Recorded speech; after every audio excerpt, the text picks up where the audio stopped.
Assalamualaikum warahmatullahi wabarakatuh. Apa kabar sobat radio malam? Semoga kita semua dalam keadaan sehat, dilancarkan rezekinya dan diberi keberkahan dunia dan akhirat. Amin ya robbal alamin.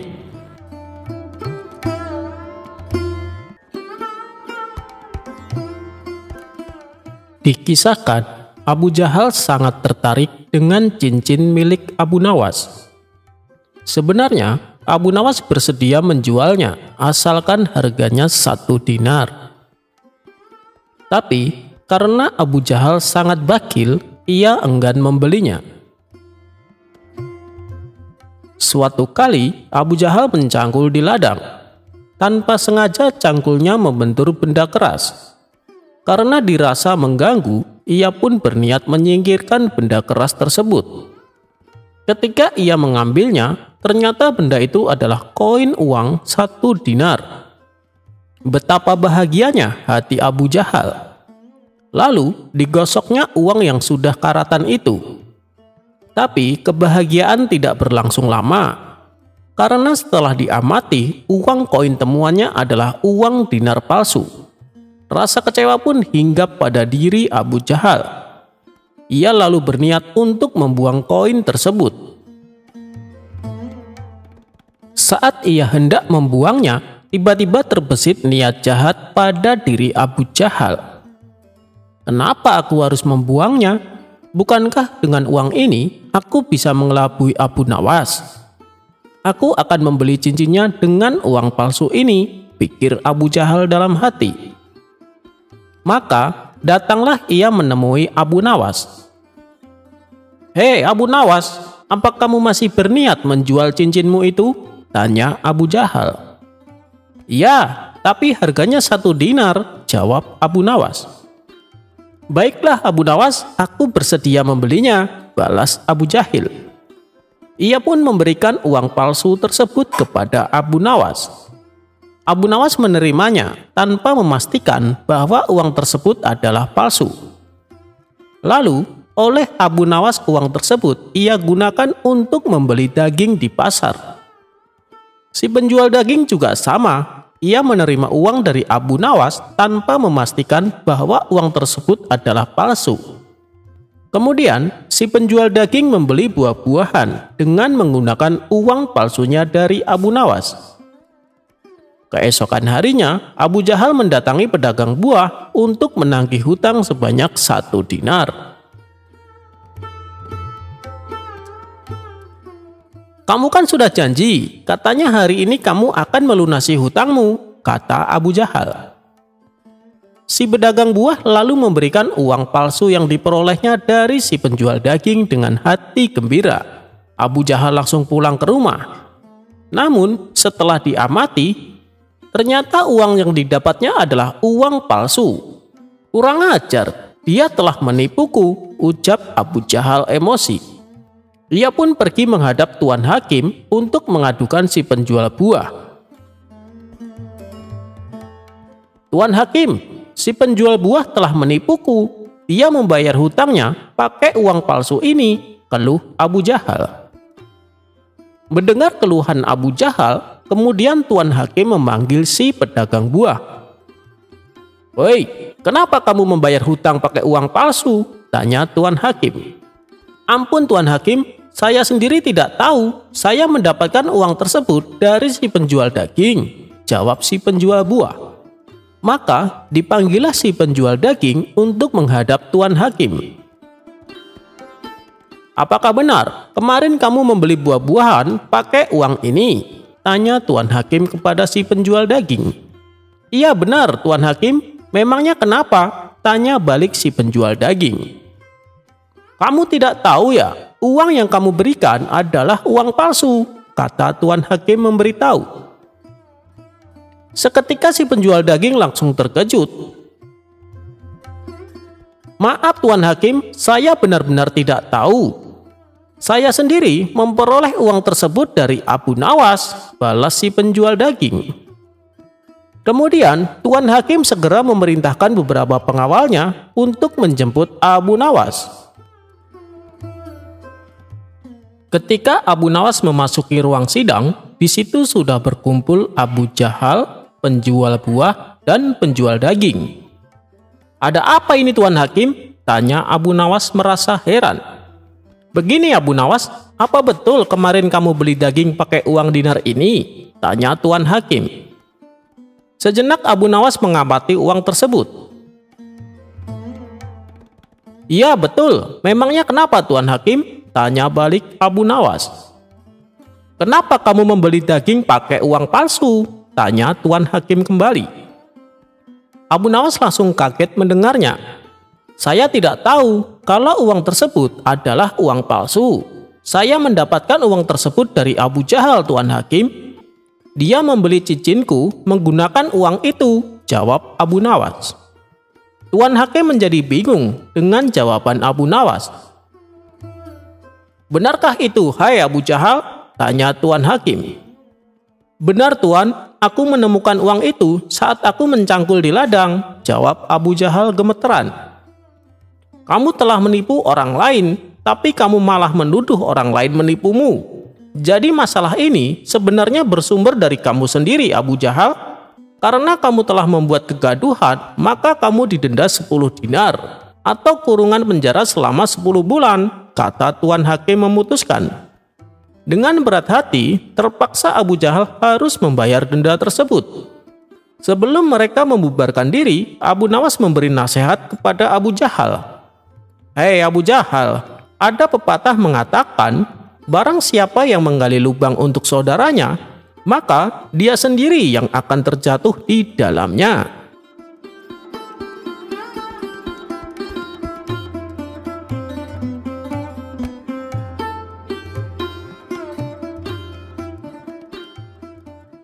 Abu Nawas dan Nazar tetangga pelit. Diceritakan, Abu Jahil tinggal berdekatan dengan rumah Abu Nawas. Abu Jahil ini terkenal sangat pelit. Ia terbiasa memanfaatkan barang orang lain, termasuk meminjam keledai milik Abu Nawas. Karena seringnya meminjam keledai, Abu Nawas sampai berkata, "Hei Abu Jahil, ambil saja keledai ini untukmu, anggap saja sebagai hadiah dariku."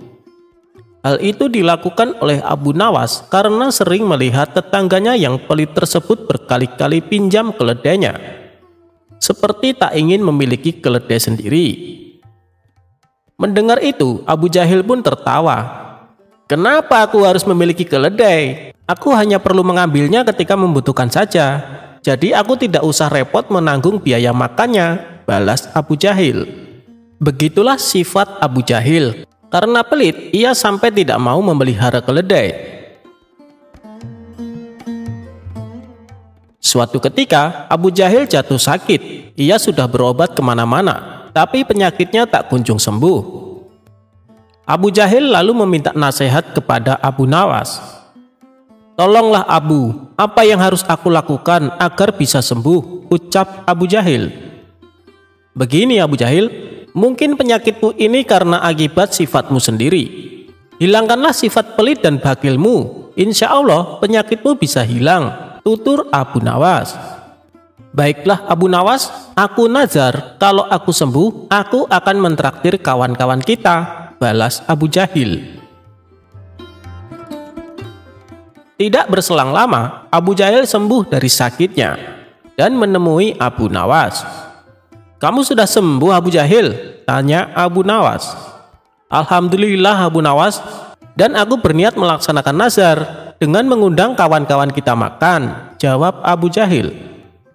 Kemudian dengan ditemani Abu Nawas, Abu Jahil berkeliling kampung untuk mengundang kawan-kawannya. Setelah malam tiba, kawan-kawannya sempat ragu untuk datang, sebab mereka tahu Abu Jahil sangat pelit. Namun Abu Nawas meyakinkan mereka kalau kali ini Abu Jahil benar-benar akan mentraktir mereka makan.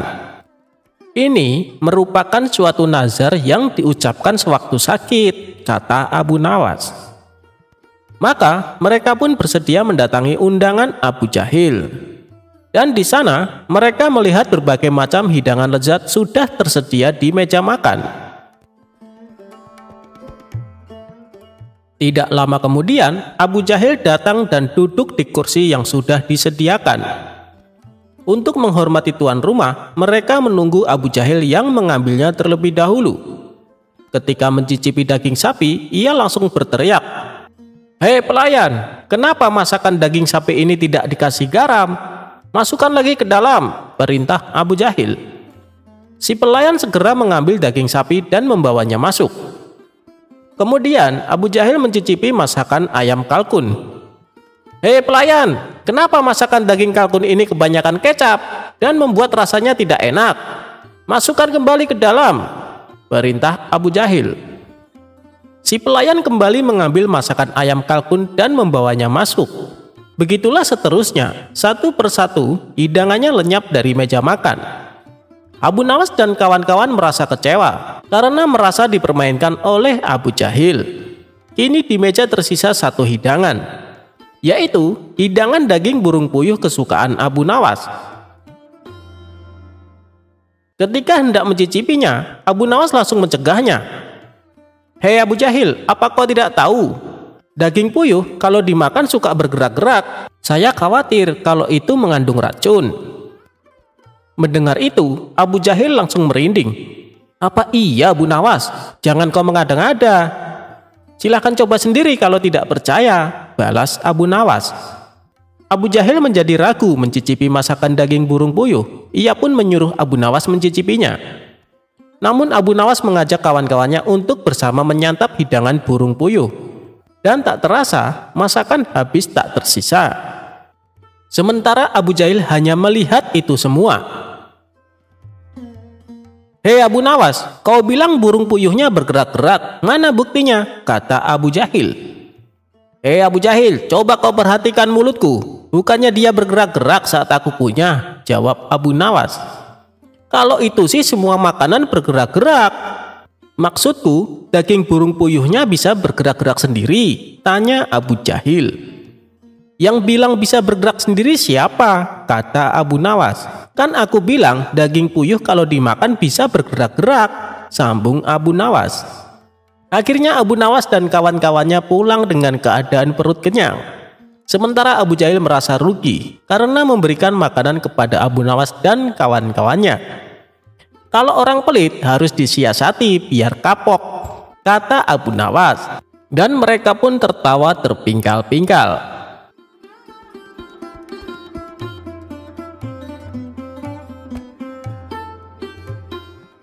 Abu Nawas memberi solusi potongan hukuman tahanan.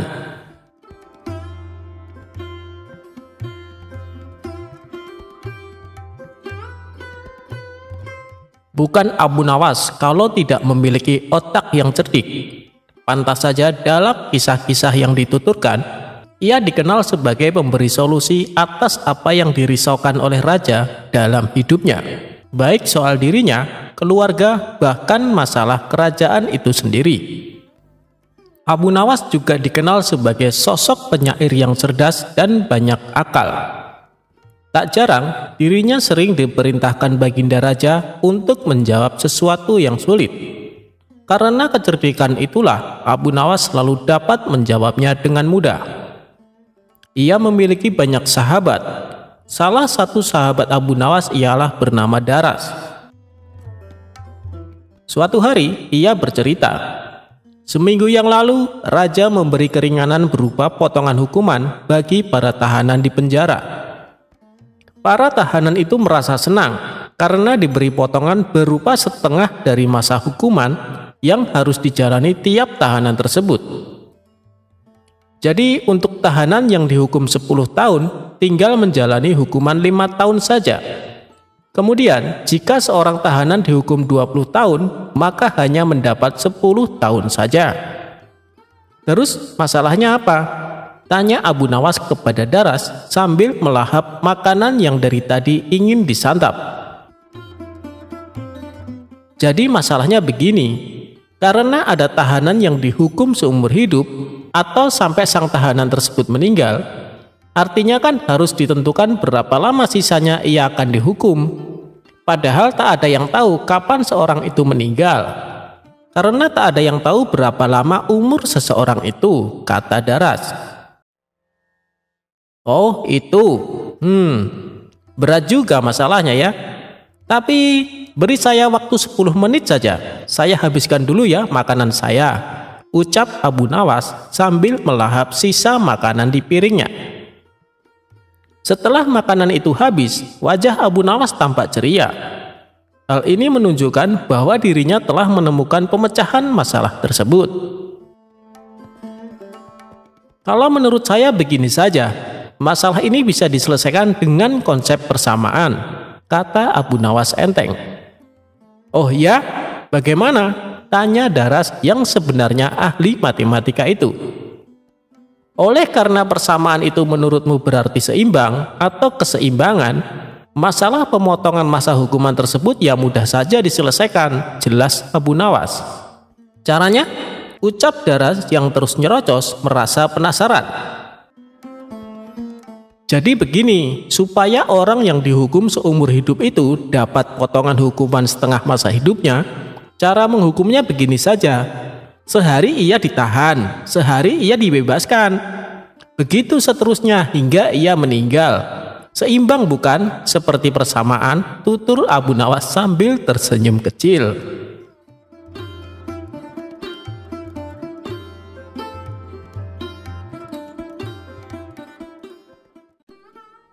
Akal bulus Abu Nawas makan sop gratis. Suatu hari Abu Jahil sibuk berbelanja di pasar. Tanpa diduga ia bertemu sahabat lamanya. "Hei Abu Jahil, apa kabar?" tanya sahabatnya. "Kabar baik, lama kita tak bertemu," balas Abu Jahil. Kemudian sahabatnya mengajak Abu Jahil ke rumahnya dan menjamunya dengan makanan. "Wahai kawan, aku merasa tersanjung dengan penghormatan ini. Kamu memang sahabatku yang istimewa. Besok aku mengundangmu ke rumahku untuk makan siang," pinta Abu Jahil.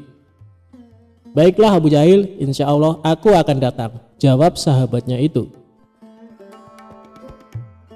Esok harinya Abu Jahil membeli 2 ekor kelinci, tapi dia bingung bagaimana cara memasaknya. Kemudian ia teringat pada tetangganya Abu Nawas. "Abu Nawas kan pandai memasak, aku akan meminta bantuannya," pikir Abu Jahil. Abu Jahil lalu mendatangi rumah Abu Nawas dan mengutarakan keinginannya. Tentu saja Abu Nawas dengan senang hati bersedia membantunya. Saat Abu Nawas sibuk memasak, Abu Jahil berkata kepadanya, "Abu Nawas, aku tinggal sebentar menjemput sahabatku di pasar, sebab dia belum tahu alamat rumahku." Abu Nawas pun menjawab, "Ya, kamu pergi saja Abu Jahil, aku akan buat masakan sop kelinci yang lezat." Setelah Abu Jahil pergi, sop kelinci yang dibuatnya sudah matang. Sepertinya lezat juga sop daging kelinci ini, pikir Abu Nawas. Dia pun mencicipinya satu iris. Mantap! Karena ketagihan, ia menyantap daging kelinci satu persatu sampai tersisa sedikit. Tidak lama kemudian datanglah Abu Jahil bersama sahabatnya. "Wahai Abu Nawas, ini sahabatku sudah datang, ayo siapkan makanannya," kata Abu Jahil. "Siap Abu Jahil, tapi lebih nikmat kalau ditambah dengan roti," ucap Abu Nawas. "Baiklah, aku akan keluar sebentar membeli roti," kata Abu Jahil. Sementara sahabat Abu Jahil duduk menunggu di ruang tamu. Ketika Abu Jahil keluar kedua kalinya ini, Abu Nawas malah menghabiskan sop kelinci yang dimasaknya. Selanjutnya, Abu Nawas berpikir bagaimana caranya agar Abu Jahil tidak marah. Tiba-tiba muncul ide jahil Abu Nawas. Ia menemui sahabat Abu Jahil yang duduk menunggu di ruang tamu. "Apakah kamu tahu kenapa diundang ke rumah Abu Jahil?" tanya Abu Nawas. "Aku tahu karena aku sahabatnya," jawab sahabat Abu Jahil. "Berarti kamu tidak tahu alasan yang sebenarnya," kata Abu Nawas berpura-pura sedih. "Memangnya ada apa dengan Abu Jahil?" tanya sahabat itu penasaran. "Sebenarnya sudah lama dia gila, sudah berobat kemana-mana tapi tidak ada satupun yang menyembuhkannya. Kemudian ada tabib yang menyarankan Abu Jahil memakan telinga manusia dan ternyata manjur. Abu Jahil semakin membaik dan mulai mengenali siapa saja sahabatnya. dan alasannya mengajakmu kemari agar bisa memotong telingamu untuk dimakan, kata Abu Nawas. Apa ini serius? Tanya sahabat Abu Jahil. Kalau tidak percaya, lihatlah ke dapur. Aku disuruh memasak sop tapi tidak ada dagingnya, karena dia menginginkan kedua telingamu, ujar Abu Nawas. Spontan sahabat Abu Jahil masuk ke dapur dan melihat sop yang dibuat Abu Nawas. Ternyata benar, aku harus secepatnya pergi dari sini, pikir sahabat Abu Jahil. Ketika hendak pergi keluar, ia berpapasan dengan Abu Jahil tepat di depan pintu. Maaf kawan, aku terlambat. Aku akan segera menyiapkan hidangannya, kata Abu Jahil. Kemudian Abu Jahil masuk ke dalam dan memberikan kepada Abu Nawas. Mana sop kelincinya Abu Nawas? Tanya Abu Jahil. Begini Abu Jahil, sahabatmu tadi mengambil 2 daging kelinci dan menyembunyikannya di balik bajunya. Lihatlah, sahabatmu keluar dan lari karena dia ketakutan dan malu kepadamu, ucap Abu Nawas. Abu Jahil menengok ke arah ruang tamu. Benar saja, sahabatnya sudah pergi keluar. Abu Jahil pun berlari menyusul sahabatnya. Hei kawan, ambillah satu saja dan berikan satu untukku, teriak Abu Jahil. Kok gila ya, itu sama sekali tak mungkin ku berikan. Sahabatnya mengira Abu Jahil meminta telinganya. Ia pun ketakutan dan berlari tambah kencang. Sementara Abu Nawas yang menyaksikan itu tertawa terpingkal-pingkal.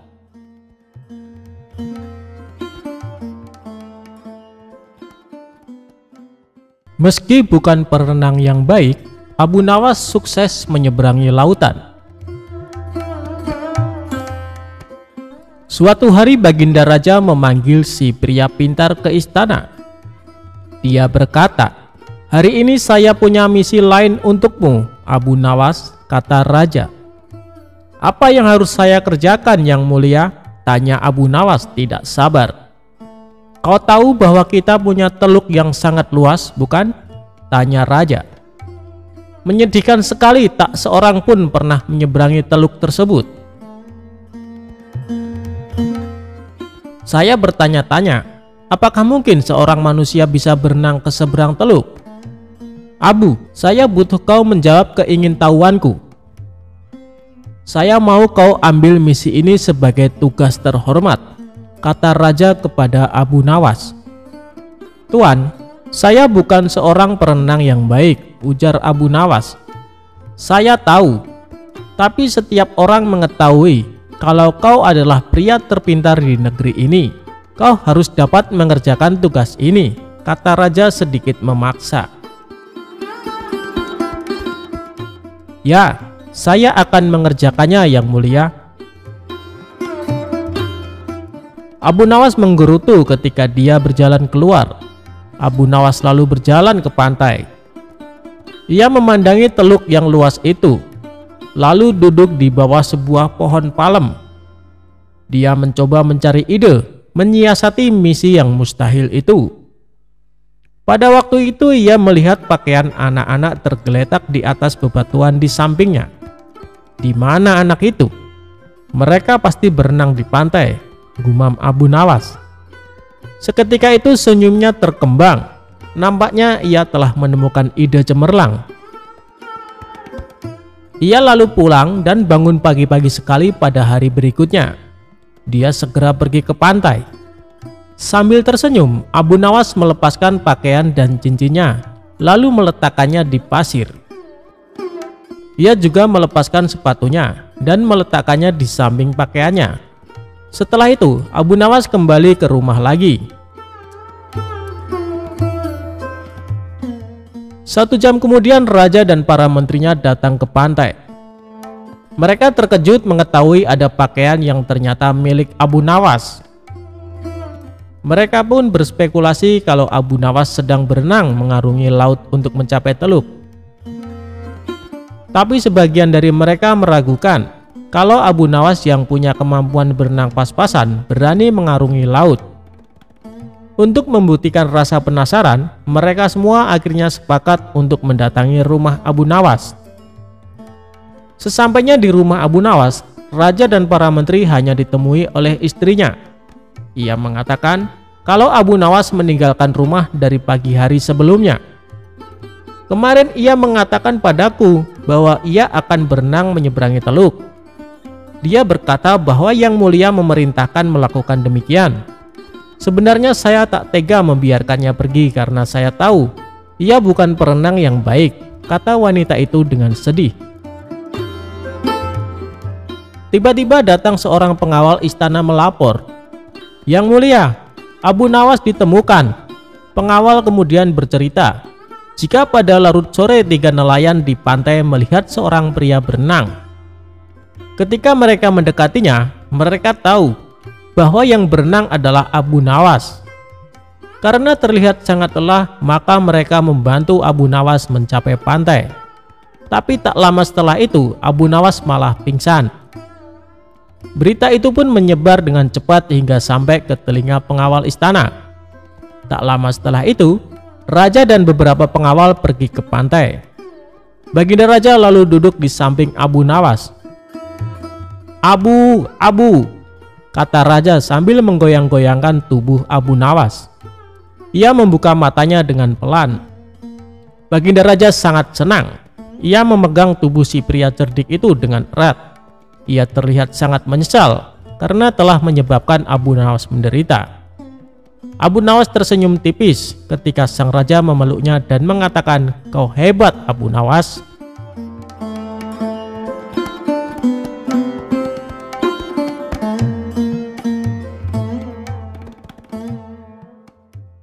Abu Nawas jual arak. Sang raja jadi marah besar.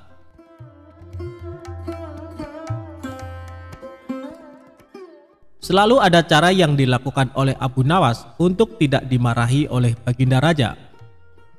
Setiap perbuatan yang dilakukan pasti ada saja kesalahan yang membuat sang raja marah.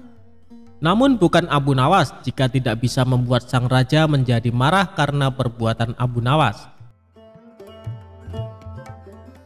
Abu Nawas sendiri menjadi terkenal karena puisinya yang jenaka dan lucu. Tidak berhubungan dengan tema-tema tradisional seperti tema padang pasir, tetapi juga berbicara tentang kehidupan kota dan menyanyikan kegembiraan meminum anggur, serta cinta dari anak laki-laki muda dengan humor nakal.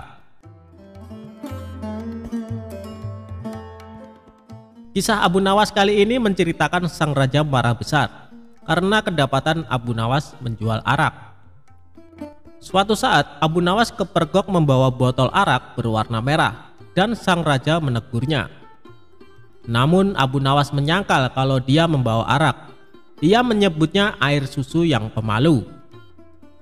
Kecerdasan Abu Nawas benar-benar menghibur baginda raja. Suatu ketika sang raja murka melihat pekerjaan pengawal kerajaan tidak beres. Setelah diselidiki, para pengawal itu ternyata sedang mabuk-mabukan. "Wahai para pengawalku semua, sudah sering kuingatkan kau jangan sering mabuk-mabukan," ujar baginda raja. Para pengawal terlihat gemetar. Mereka menunduk, tidak berani menatap wajah sang raja karena merasa bersalah. "Ceritakan kepadaku, dari mana kalian mendapat arak itu?" tanya sang raja. Untuk beberapa saat para pengawal itu tidak mau mengaku. Namun setelah raja membentak, para pengawal pun mengaku. "Abu Nawas lah yang membawa arak itu. Kami juga diajari mabuk-mabukan olehnya," ujar salah seorang pengawal. "Cepat bawa Abu Nawas ke hadapanku sekarang juga. Kalau tidak, kalian yang akan menerima hukuman dariku," ujar sang raja. Keesokan harinya para pengawal itu mendatangi rumah Abu Nawas yang sangat sederhana. Sesampainya di rumah Abu Nawas, salah seorang pengawal berkata, "Bawalah botol ini dan katakan ini semua atas perintahmu." "Tunggu dulu, dengan minuman arak ini aku pasti dihukum oleh raja," kata Abu Nawas. "Jika engkau lolos dari hukuman raja, aku akan memberimu sejumlah dinar," ucap sang pengawal. "Lalu apa keuntunganmu memberiku sejumlah dinar?" ucap Abu Nawas. "Jika engkau lolos dari hukuman raja, maka kami juga akan lolos dari hukuman raja. Gunakanlah kecerdasanmu mengelabui raja," kata pengawal itu. Akhirnya Abu Nawas pergi menemui baginda raja membawa arak dengan botol merah. "Wahai Abu Nawas, apa yang engkau pegang itu?" tanya baginda raja. "Ini susu, Baginda. Rasanya enak sekali," jawab Abu Nawas seenaknya. "Bagaimana itu susu? Air itu berwarna merah, sedangkan susu berwarna putih bersih," kata raja. Sang raja pun mengambil botol yang dipegang Abu Nawas. "Betul, Sang Baginda, susu itu berwarna putih bersih. Dia berubah merah karena malu bertemu Baginda, dan berubah warna jadi merah merona," jawab Abu Nawas dengan mencoba mengambil hatinya raja yang rupawan. Sang raja pun tertawa sambil geleng-geleng kepala meninggalkan Abu Nawas. Meski ia tahu yang dibawa oleh Abu Nawas adalah arak. "Baiklah, aku maafkan kalian. Tapi jika kalian mengulangi lagi perbuatan kalian, maka hukumannya berlipat ganda," titah sang raja. Dan akhirnya sang raja pun mengampuni kesalahan para pengawal. Sedangkan Abu Nawas mendapatkan sejumlah dinar dari para pengawal karena telah berhasil melaksanakan misinya.